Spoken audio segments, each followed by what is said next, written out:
Right, so there are two forms of a circle that we use frequently. And in order to make sure that we know what we're doing, we want to just review what those are and how we would use them. So a circle with a center HK and radius R has this standard form of an equation, which is what we've been working with up to this point, where H is the x coordinate of the center, K is the y coordinate of the center, and then R is the radius. So you'd see an R squared. A lot of times you'll see like 16 where the radius is 4, 25 where the radius is 5. Sometimes it doesn't work out with a perfect square, but a lot of times you will see them set up nice and pretty for you there. But there's also a general form of the equation, which is basically the expanded form, and then it's simplified and set equal to 0. So you will see us expanding this form, and then getting everything on one side and then simplifying. So that's what these steps are. So in order to get from standard to general form, that's all we would do. Is we would expand this one and get it all set equal to 0. Pretty simple and straightforward. So let's try one here.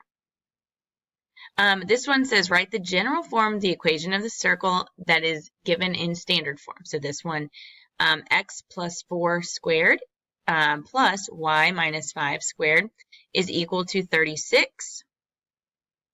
So let's try this one.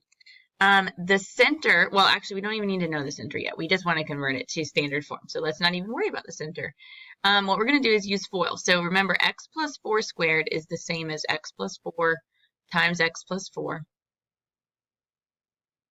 And then y minus 5 squared means that we are multiplying y minus 5 times y minus 5. All that's equal to 36. So now we're going to simplify. We're going to use FOIL or distributive property, depending on how you learned it. But first times first, we're distributing x to x, is x squared. The O in FOIL is outside times outside, so x times 4, 4x. Inside is 4 times x, so another 4x. And then last times last is 4 times 4, which is 16.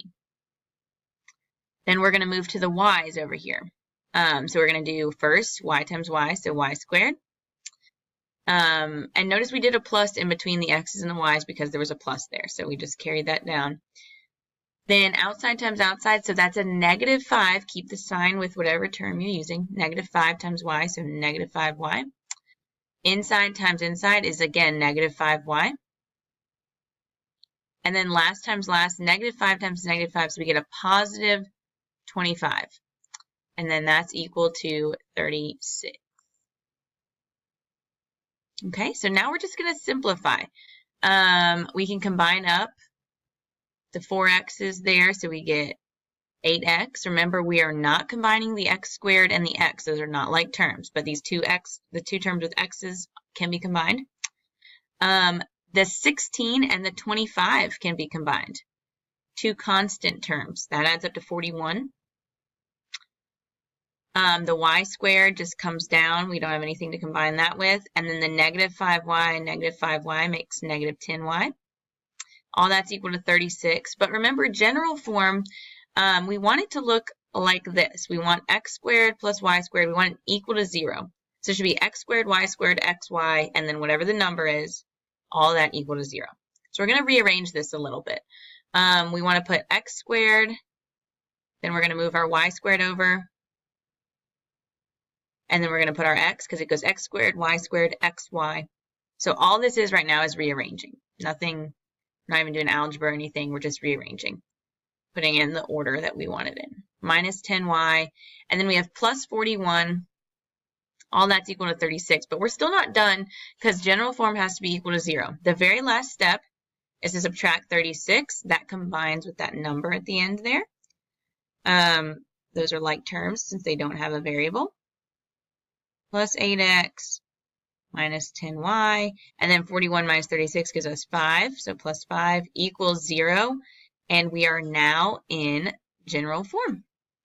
So again, all that is, guys, is really just some old algebra, expanding and setting it equal to 0. You're not solving anything, we're just writing it in general form, and we are there.